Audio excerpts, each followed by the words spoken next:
الحمد لله رب العالمين والصلاة والسلام على أشرف الأنبياء والمرسلين وعلى آله وصحبه أجمعين أما بعد. أعوذ بالله من الشيطان الرجيم. بسم الله الرحمن الرحيم.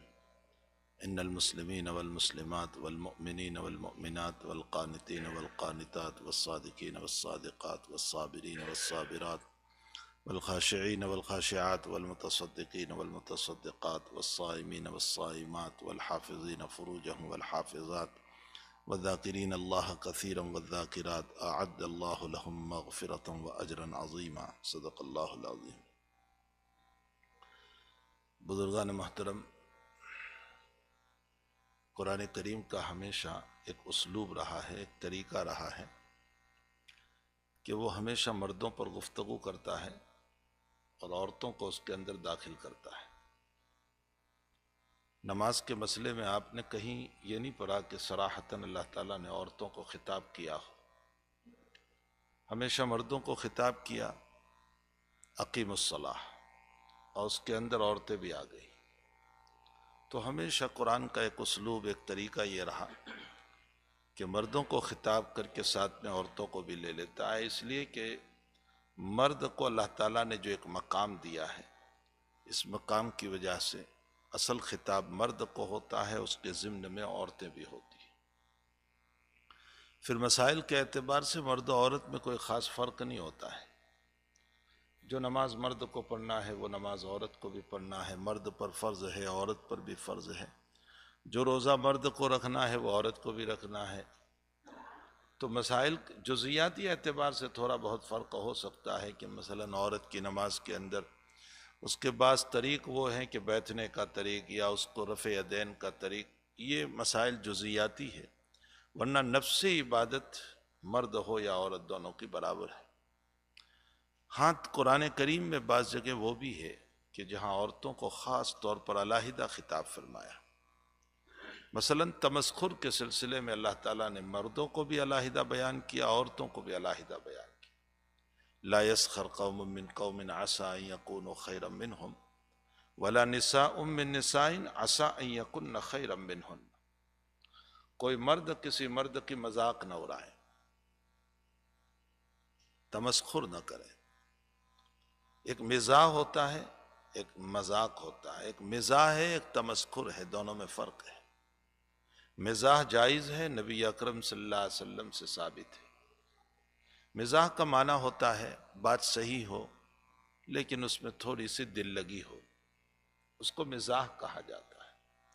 اور تمسخر کا معنی ہوتا ہے کسی کی حقارت، ذلتی، بے عزتی، توہین، اس کو تمسخر کہا جاتا ہے. شریعت میں تمسخر جائز نہیں ہے، مزاح جائز ہے. حضور پاک صلی اللہ علیہ وسلم سے متعدد روایتوں میں مزاح ثابت ہے. حضرت ابو عمیر انس رضی اللہ تعالیٰ عنہ کے چھوٹے سے بھائی ہے، اور انہوں نے ایک چھوٹا سا چڑیا کی طرح ایک پرندہ پالا تھا اور وہ مر گیا. اس پر وہ غمگین تھے. تو حضرت نے یا ابا عمیر ما فعل النغیر، ابو عمیر تمہارے اس پرندے کا کیا ہوا، یہ کہہ کر ذرا سا ان کو چھیڑ دیا. بات صحیح ہے، وہ مر بھی گیا تھا. تو یہ ایک مزاح ہے. ایک عورت حضور پاک صلی اللہ علیہ وسلم کی خدمت میں آئی، بخاری شریف کی روایت ہے، اور فرمایا کہ یا رسول اللہ میرے لیے دعا فرما دیجئے کہ میں جنت میں جاؤں. حضرت نے فرمایا کہ کوئی بری عورت جنت میں نہیں جائے گی. تو وہ رونے لگی.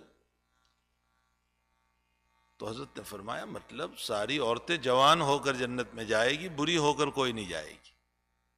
تو بات تو اپنی جگہ صحیح تھی، تو تھوڑی سی دل لگی بھی ہو گئی. اس طرح کی بہت ساری روایات ملتی ہے روایتوں کے اندر کہ جس کے اندر نبی اکرم صلی اللہ تعالیٰ علیہ وسلم نے مزاح فرمایا.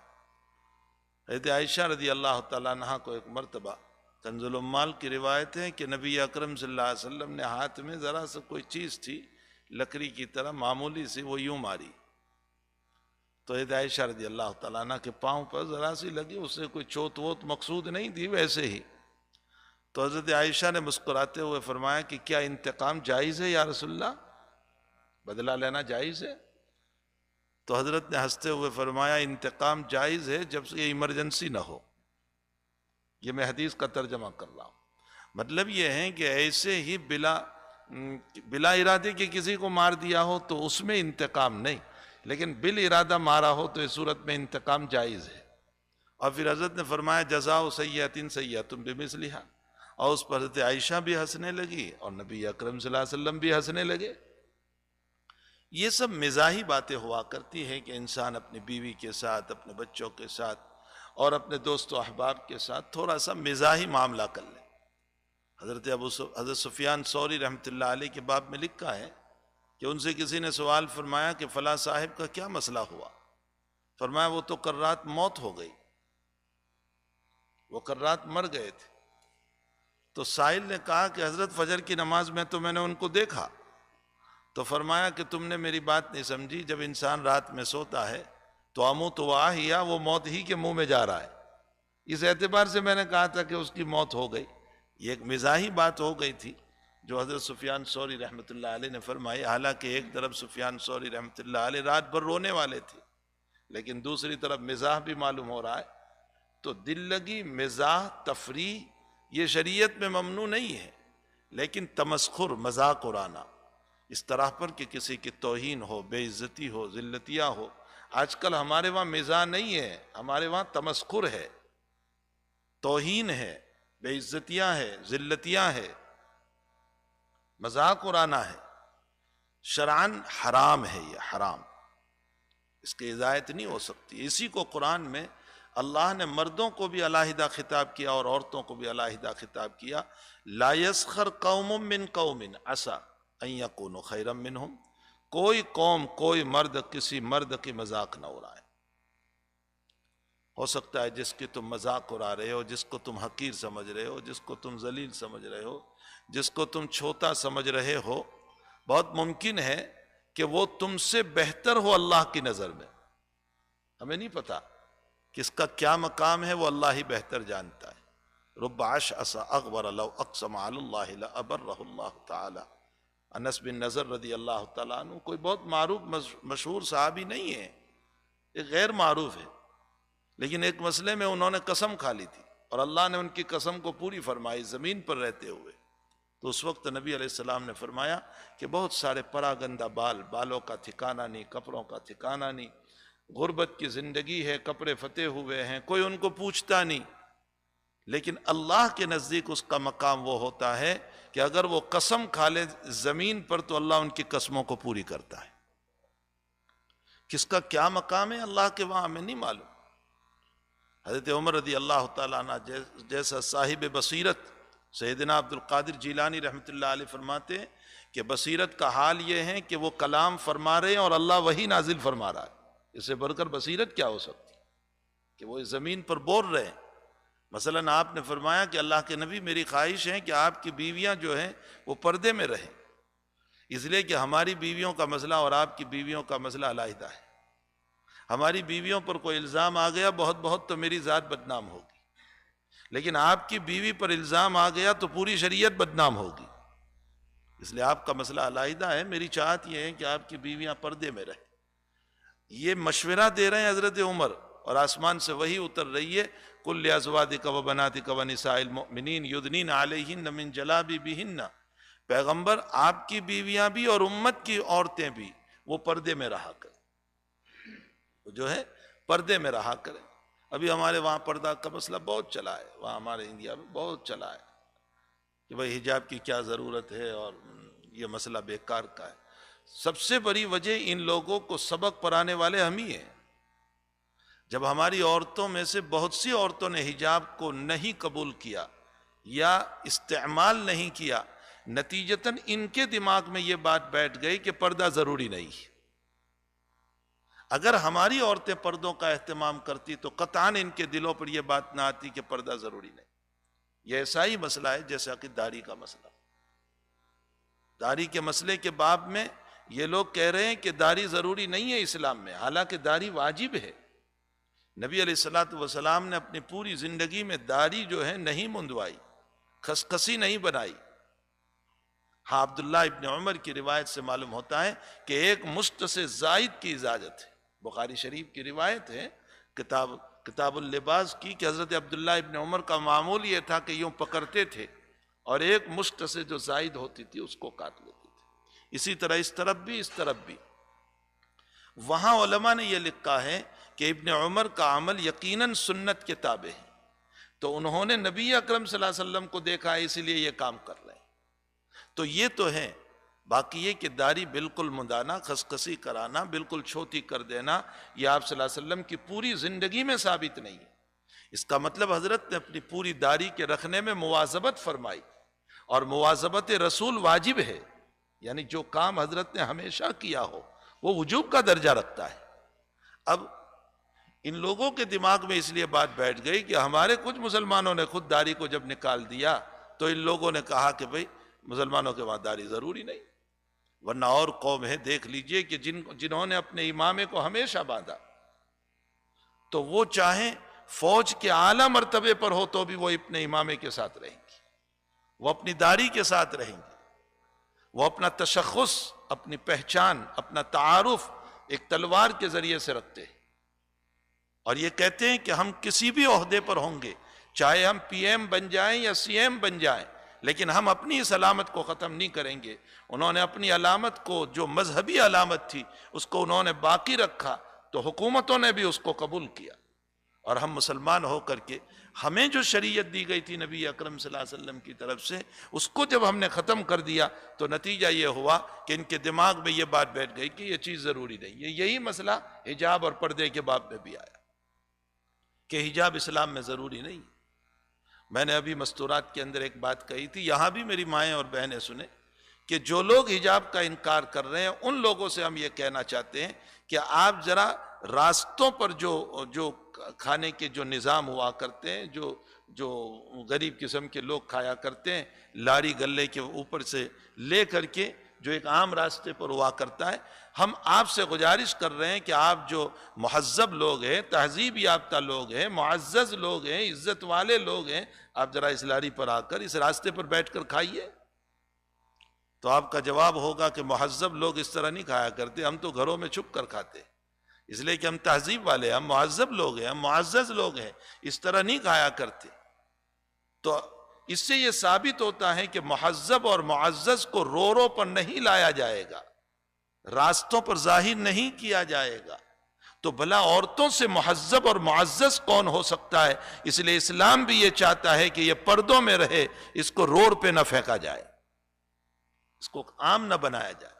اور مزید ایک دلیل میں نے یہ دی کہ دیکھیے ہر مہذب اور معزز چیز کو پردے میں رکھا جاتا ہے. کعبۃ اللہ مہذب ہے، معزز بھی ہے، تو اس کو غلاف کعبہ میں رکھا گیا. قرآن کریم معزز بھی ہے، مہذب بھی ہے، اس کو جزدان میں رکھا گیا. تو ہر وہ چیز جو مہذب اور معزز ہوتی ہے اس کو پردے میں رکھا جاتا ہے.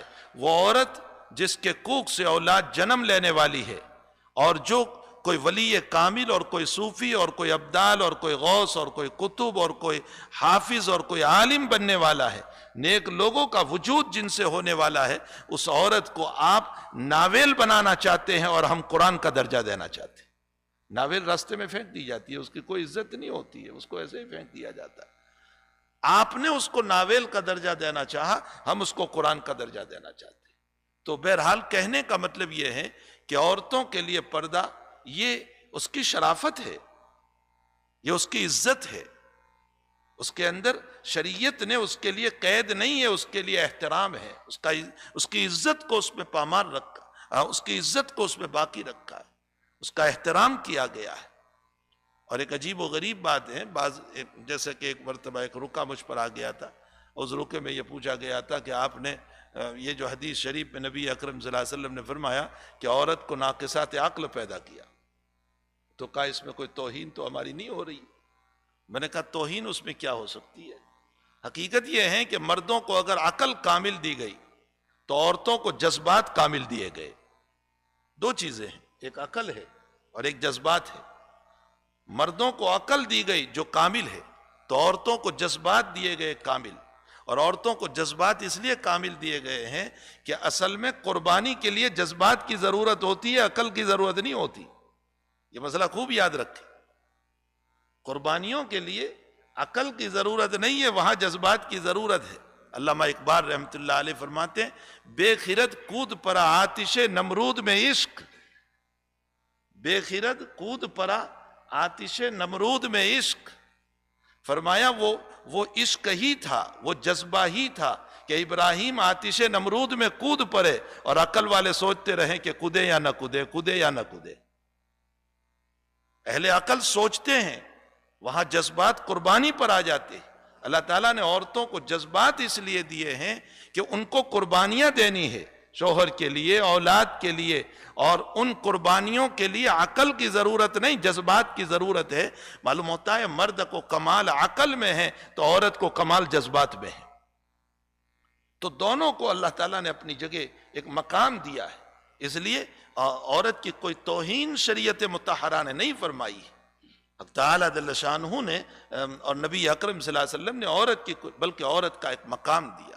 اور حقیقت یہ ہے کہ عورت جب کمپیر کرے اپنی زندگی کو اس زندگی کے ساتھ جو حضور پاک صلی اللہ علیہ وسلم کی آمد سے پہلے کی جو زندگی تھی، اس زندگی سے اگر کمپیر کرے اپنی زندگی کو، تو خدا پاک کی قسم عورت کی زبان شکر سے لبریز ہو جائے گی.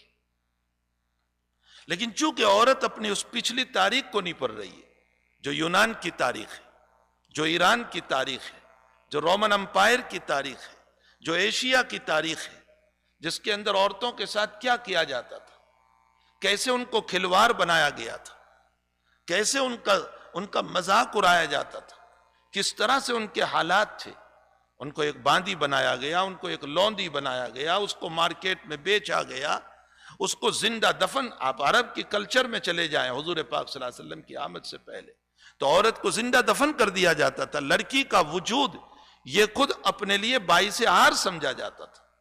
لڑکی کی پیدائش خود باعث عار تھی، باعث حیا تھی. وہ یہ چاہتے ہی نہیں تھی کہ ہمارے گھر میں لڑکی رہے، تو لڑکیوں کو زندہ دفن کر دیا کرتے.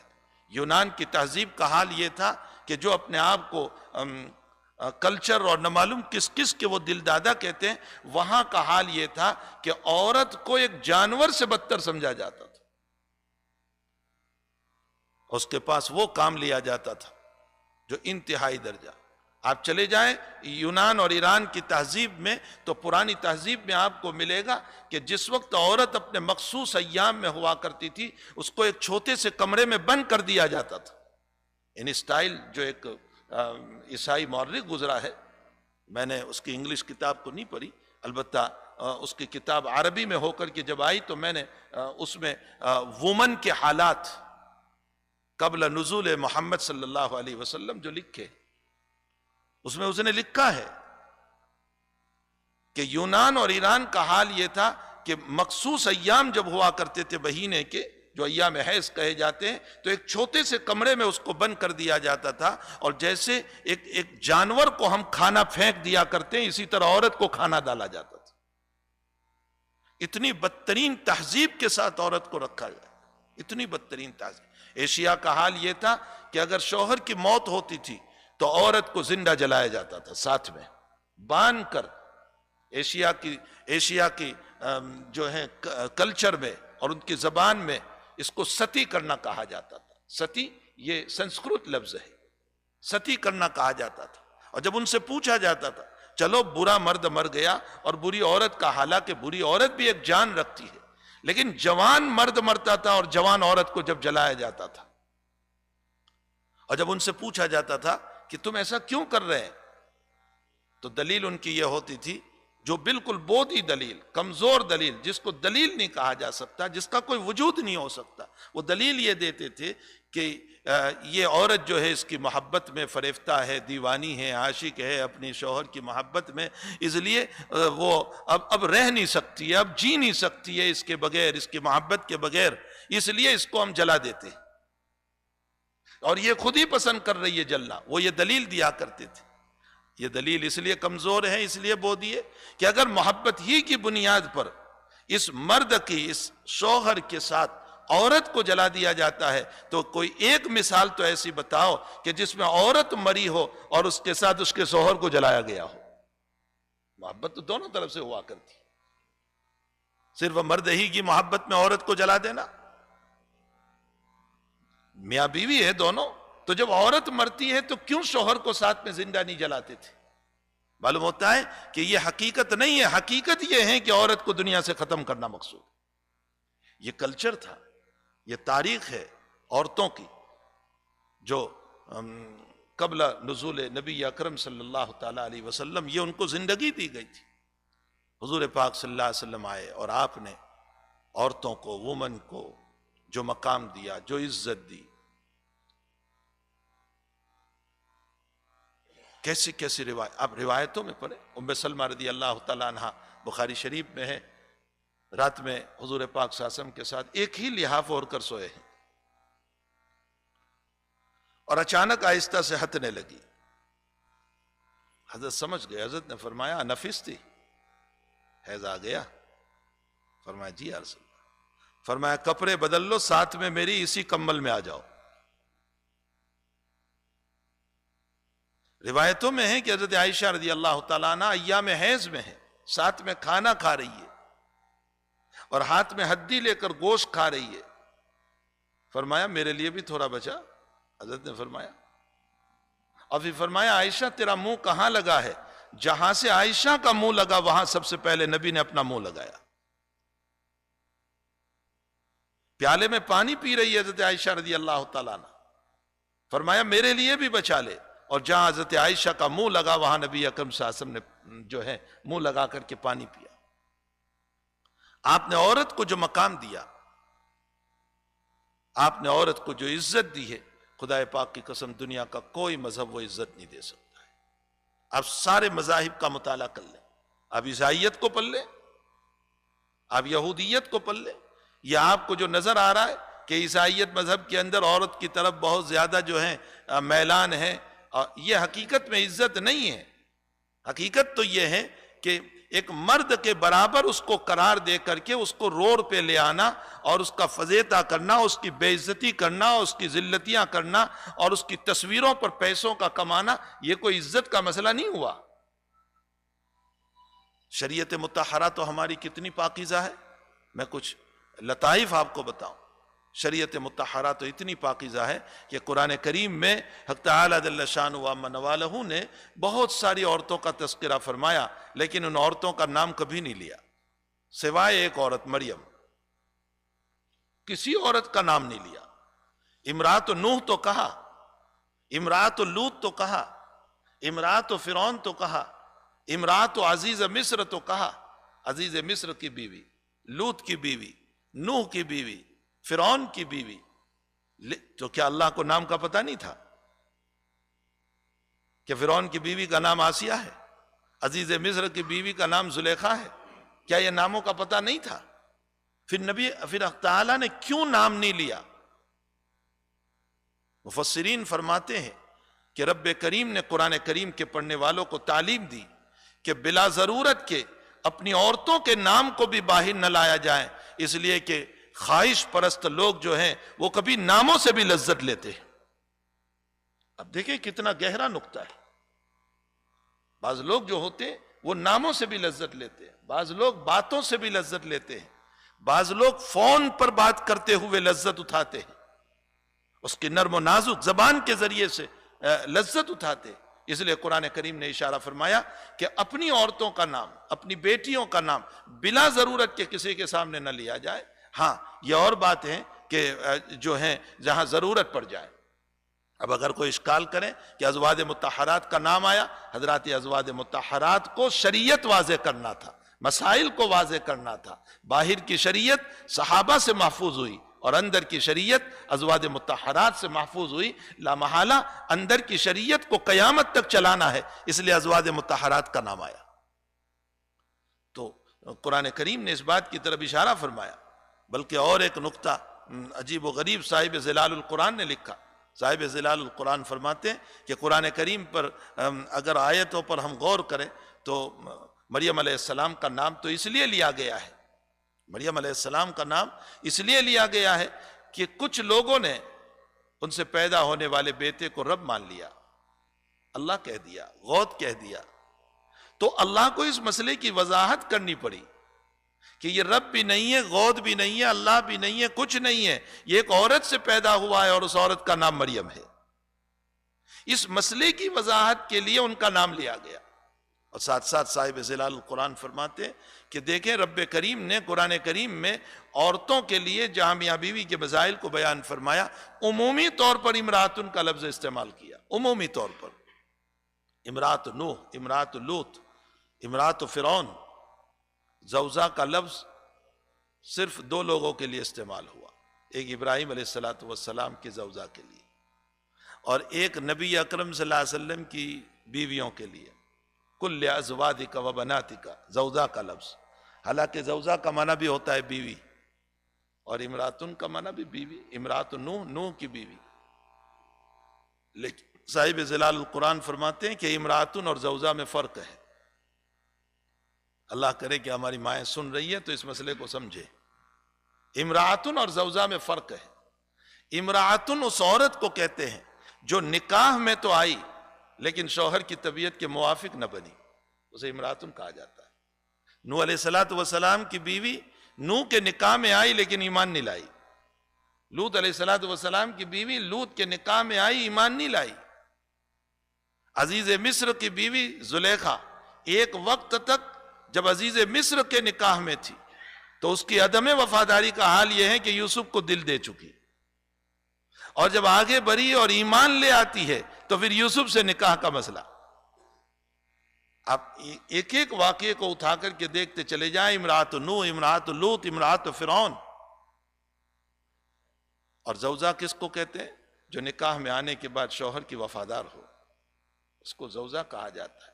نبی علیہ السلام کی ساری بیویاں جو ہیں وہ حضرت کی وفادار تھی، اور وفاداری کا حال تو یہ تھا کہ مرض الوفات میں جب آپ کی بیماری بہت شدید ہو گئی، بہت سخت ہو گئی، تو ام حبیبہ رضی اللہ تعالیٰ عنہ کہنے لگی اللہ کے نبی میں چاہتی ہوں اگر اللہ ایسا کیوں نہیں کرتا میری عمر آپ کو مل جائیں، آپ کی بیماری مجھے مل جائیں، میں مر جاؤں آپ زندہ رہیں. تو دوسری عورتیں بیٹھی ہوئی تھی، انہوں نے یوں اشارہ کیا. شوکنوں کا مزاج ہوتا ہے، شوکنوں کا، وہ ایسے کلمات کو کہاں برداشت کر سکتی ہے. تو ذرا سا اشارہ کیا کہ ہاں بہت بڑی جو ہے باتیں کرنے والی آ گئی. تو حضرت نے فرمایا کہ ام حبیبہ اپنی بات میں سچی ہے، یعنی واقعتاً یہ دل سے کہہ رہی ہے کہ اگر ایسا ہو سکتا ہے تو رب کریم میری عمر ان کو دے دے، نبی اکرم صلی اللہ علیہ وسلم کو ان کا مرض مجھے مل جائے، میں دنیا سے رخصت ہو جاؤں. بھلا کوئی عورت آج بول کر کے تو دیکھے. آج تو مسئلہ یہ ہوگا کہ اچھی بات ہے آپ تشریف لے جائیں، میں اپنی اولاد کے ساتھ زندگی گزار لوں گی. بہت مشکل ہے یہ کلمہ. میں آپ کو وفاداری بتا رہا ہوں کہ نبی اکرم صلی اللہ علیہ وسلم کے ساتھ آپ کی بیویوں کی وفاداری، حضرت سارہ علیہ السلام کی وفاداری، حضرت ابراہیم خلیل اللہ علیہ السلام کے ساتھ وہ وفاداری کا عالم کہ قیامت تک قرآن میں ان کا تذکرہ ان کی وفاداریوں کا، اس کو زوجہ کہا جاتا ہے. صاحب ظلال فرماتے ہیں نکاح میں آنے کے بعد وفاداری کی زندگی نہ ہو تو امراتن ہے، اور اگر نکاح میں آنے کے بعد وفاداری کا مسئلہ ہے تو اس کو زوجہ کہا جاتا ہے. اس لیے میں جب یہ نقطہ بیان کرتا ہوں تو ہمیشہ دعا کرتا ہوں اللہ ہماری بیویوں کو بھی زوجہ بنا دے، امراتن سے نکل کر کے وہ زوجیت کی زندگی کے اندر آ جائے تاکہ ان کے اندر وہ جوہر، وہ وفاداری کا مسئلہ پیدا ہو جائے. تو خیر میں یہ کہہ رہا تھا کہ اگر موجودہ حضور پاک صلی اللہ علیہ وسلم کے آنے کے بعد کی زندگی اور آپ صلی اللہ علیہ وسلم سے پہلے کی زندگی، اگر دونوں کے درمیان مقابلہ کیا جائے تو عورتوں کی زبان سے شکر کا کلمہ نکلے گا کہ کہاں وہ ہمارے اوپر ظلم و تشدد کی زندگی تھی اور کہاں یہ زندگی ہے ہماری کہ حضور پاک صلی اللہ علیہ وسلم نے ہمیں جو مقام دیا، جو احترام دیا. کوئی مذہب آج آپ اٹھا کر کے دیکھ لیں، کسی مذہب کے اندر عورت کو میراث کا حق نہیں دیا گیا. صرف اسلام مذہب ایسا ہے کہ جس میں عورت کو بھی میراث کا حق دیا گیا. قدیم زمانے میں ایک رواج تھا منہ بھر جائی، یہ کہاوت ہے. اب آپ تو اردو کہاوت کیا جانو گے، اردو ہی نہیں جانتے تو اردو کہاوت کیا جانو گے. منہ بھر جائی ایک کہاوت تھی. منہ بھر جائی کا مطلب یہ ہوتا ہے کہ کسی کو کچھ دے کر کے خوش کر دینا، اس کو کہا جاتا ہے منہ بھر جائی. تو چونکہ عورتوں کو میراث کا مسئلہ ہی نہیں تھا، تو باپ کیا کرتا تھا؟ باپ اپنی بیٹی کے نکاح پر اس کو کچھ دے دیا کرتا تھا جہیز کے نام پر، اور کہہ دیا کرتا تھا بیٹی میں نے تیرا منہ بھر دیا، اب میرے مرنے کے بعد میرے بچوں سے کچھ نہ مانگنا۔ اس کو کہا جاتا ہے منہ بھر جائی۔ بس وہی رسم جہیز کی چلی آئی۔ آج بھی آپ ہندوتو میں چلے جاؤ اور مذاہب میں چلے جاؤ، وہاں میراث نہیں ہے۔ نکاح کے موقع پر باپ جو دے دیتا ہے دے دیتا ہے، باقی اس کے علاوہ میراث عورتوں کے لیے نہیں ہے۔ اگر میراث دلائی ہے تو محمد الرسول اللہ صلی اللہ علیہ وسلم نے عورتوں کو دلائی، ماں کو میراث دلائی، بیوی کو میراث دلائی، بچی کو میراث، بیٹی کو میراث دلائی، بہن کو میراث دلائی۔ میراث کا ایک سلسلہ ہے۔ قرآن کریم میں اللہ تعالیٰ نے مستقل اس پر رکوع نازل فرمایا۔ یوصیکم اللہ فی اولادکم کا جو پورا رکوع ہے وہ نازل فرمایا۔ حافظ صاحب پر تھوڑا سا یہ مشکل ہو جاتا ہے پڑھنے کے موقع پر، تو میں اکثر ایک جملہ کہتا ہوں کہ اس کی تلاوت بھی مشکل ہے اور عمل بھی مشکل ہے۔ تلاوت بھی حافظ صاحب کے لیے مشکل ہے اور اس پر عمل کرنا بھی مشکل ہے، اس لیے کہ جب بہن کی میراث کا مسئلہ آتا ہے تو ہر ایک کے لیے پریشانی ہوتی ہے۔ بھائی کی میراث کا مسئلہ آتا ہے تو بڑے حاجی قاضی صاحب ہے، صف اول کے ہیں، تہجد گزار ہے، سب کچھ ہے، لیکن میراث کے باب میں بہت پیچھے ہے اور حق العبد کو دبائے ہوئے۔ یہ ایک حق العبد ہے جو حق العبد کو دبائے ہوئے ہے۔ اور صرف یہی نہیں کہ دوسروں کا پیسہ لے لیا اسی پر ہمیں مقبول نمازیں دینی پڑے گی، اپنے بھائی کی میراث کا حق دبایا ہے اس پر بھی دینا پڑے گا، یہ بھی اس کے اندر ہے۔ یہ حق العبد ہے جو ناجائز ہے، حرام ہے۔ تو میراث کا مسئلہ شریعت مطہرہ نے دیا۔ ایک مسئلہ ایسا ہے کہ جس کو لے کر کچھ لوگ اشکال اسلام پہ کر دیا کرتے، اتنی ساری فیسلٹی دی وہ تو نظر نہیں آتی، ہمیشہ عیب ڈھونڈنے والوں کو تنکے نظر آتے ہیں اور خوبیاں نظر نہیں آتی۔ یہ دنیا کا اصول ہے، بالکل جہاں بھی آپ چلے جائیں یہ دنیا کا اصول ہے۔ خوبیاں نظر نہیں آتی، معمولی سا تنکا نظر آتا ہے۔ شریعت مطہرہ میں یہ کہا گیا کہ اگر وارث پہلے مر گیا، یعنی بیٹا پہلے مر گیا باپ سے پہلے، تو اب وہ بیٹا محروم ہو جاتا ہے اپنے باپ سے۔ تو اب وہاں ایک اشکال کر دیا لوگوں نے، اشکال یہ کیا کہ اس کے پوتے کو میراث ملنی چاہیے، اس لیے کہ یہ پوتا تو یتیم ہو چکا ہے تو اور زیادہ محتاج ہوا۔ حقیقت یہ ہے کہ فلسفہ اسلام ہی کو نہیں سمجھے۔ اسلام نے ایک اصول بنایا اور وہ اصول یہ ہے کہ مورث کی موت پر وارث کا موجود ہونا ضروری ہے۔ اگر وارث موجود ہیں، اسی لیے تو مسئلہ آیا کہ وارث جیل میں پڑا ہوا ہے 20 سال سے تو بھی وارث ہوگا، اس لیے کہ موجود ہے، اس کی میراث سے محروم نہیں کیا جائے گا۔ تو مورث یعنی مرنے والے کی موت پر وارث کا موجود ہونا ضروری ہے، اور یہاں وارث موجود نہیں ہے، بیٹا موجود نہیں ہے، اس اصول پر اس کو میراث نہیں ملی تو اس کی اولاد کو بھی نہیں ملی، پوتے کو۔ لیکن دوسری طرف شریعت مطہرہ یہ کہہ رہی ہے کہ اگر تیرا بیٹا پہلے مر گیا اور اس کی اولاد زندہ ہے تو دادا تو نکما ہے، تو حیات ہے، اپنے پوتوں کو اپنی حیاتی میں تو جتنا دینا چاہے دے سکتا ہے، حتیٰ کہ بیٹے کو جتنی میراث ملتی اسے زیادہ بھی اگر تو پوتوں کو دے دے تو تجھے کوئی پوچھنے والا نہیں کی۔ ہم نے شریعت کو سمجھائی کہاں ہے؟ اگر یہ دادا اپنی حیاتی میں اپنے پوتے کو دے دے، کس نے منع کیا؟ گفت کے نام پر، ہدیے کے نام پر۔ اسلام نے اس سے بالکل منع نہیں کیا ہے۔ بہرحال میرے بھائیو، حقیقت یہ ہے کہ اللہ تعالیٰ نے قرآن کریم کے اندر بعض ہی جگہوں پر عورتوں کا ذکر کیا ہے جو مسائل اہم تھے۔ ان اہم مسائل کے اندر تمسخر کا مسئلہ بھی تھا کہ مذاق نہ اڑاؤ، وہاں عورتوں کو بھی خاص طور پر کہا گیا کہ مذاق نہ اڑاؤ۔ ہو سکتا ہے جس عورت کی تم مذاق اڑا رہے ہو اس کا مقام اللہ کے نزدیک بہت بلند ہو، بہت بلند ہو۔ حضرت بلال حبشی رضی اللہ تعالیٰ عنہ دنیا کے اعتبار سے بظاہر غلام ہے، لیکن حضرت عمر رضی اللہ تعالیٰ عنہ صاحب بصیرت، میں نے بتایا بصیرت کا حال یہ کہ زمین پر بول رہے ہیں اور اللہ وہی اتار رہا ہے۔ حضرت عمر رضی اللہ تعالیٰ عنہ نے ایک مرتبہ ارادہ ظاہر فرمایا کہ یا رسول اللہ میرا جی چاہتا ہے کہ مقام ابراہیم پر کوئی نماز پڑھی جائے، اس لیے کہ مقام ابراہیم مقدس جگہ ہے، لیکن چونکہ صاحب شریعت پر کوئی وحی نہیں اتری تھی اس لیے آپ نے کوئی بات ارشاد نہیں فرمائی، اللہ تعالیٰ نے وہی بنا کر کے اتارا واتخذوا من مقام ابراہیم مصلی۔ اگر عمر کی چاہت اور ارادہ ہے کہ مقام ابراہیم پر کوئی نماز بطور تبرک پڑھی جائے تو رب بھی کہہ رہا ہے کہ وہاں 2 رکعت طواف کے بعد کی پڑھ لیا کرو، یہ مقدس جگہ ہے۔ یہ صاحب بصیرت ہے، اور بصیرت میں انشاءاللہ عصر کے بعد کی مجلس میں 2-3 باتیں عرض کروں گا۔ بصارت تو اللہ سب کو دیتا ہے، بصیرت متقیوں کو دیتا ہے، یہ بہت سمجھے۔ ظاہری آنکھ جو ہے نا وہ تو ماننے والوں کو بھی دیتا ہے، نہ ماننے والوں کو بھی دیتا ہے، باغی کو بھی دیتا ہے، اس کا گن گانے والے، اس کی تعریف کرنے والوں کو بھی دیتا ہے، اپنوں کو بھی دیتا ہے، پرایوں کو بھی دیتا ہے۔ ظاہری آنکھ اللہ سب کو دیتا ہے، لیکن دل کی آنکھیں مومنوں کو دیتا ہے، یہ ہر ایک کو نہیں دیتا۔ اللہ دل کی آنکھیں ہمیں نصیب فرما دے، ہمیں اس کی ضرورت ہے۔ تو حضرت عمر رضی اللہ تعالیٰ عنہ صاحب بصیرت ہے، اور ان کا جملہ ہے ابو بکر صدیق رضی اللہ تعالیٰ عنہ کے باب میں کہ ابو بکر سیدنا، ابو بکر ہمارے سردار ہیں۔ اور پھر آگے بلال کے باب میں کیا فرمایا؟ وَأَعْتَقَ سَيِّدَنَا، اور فرمایا ہمارے سردار کو آزاد کیا، یعنی بلال کو بھی سردار کہا، بلال کو سردار فرمایا۔ جس دن بلال کا انتقال ہوا، حضرت عمر نے فرمایا مات سیدنا، کوئی معمولی انسان نہیں مرا ہے، ہمارا آقا مر گیا۔ حضرت بلال کے باب میں فرمایا وہ غلام تھے، کالے کلوتے تھے، حبشہ کے تھے، گھنگریالے بال والے تھے، کوئی کپڑے بھی ٹھیک کے نہیں تھے، لیکن عمر جیسی شخصیت صاحب بصیرت ان کو اپنا سردار کہہ رہا ہے۔ معلوم ہوتا ہے ان اکرمکم عند اللہ اتقاکم، اللہ کے نزدیک مکرم وہ ہوتا ہے جو صاحب تقوی ہوا کرتا ہے۔ رب کریم کے وہاں تو فیصلے تقوی ہی پر ہوتے۔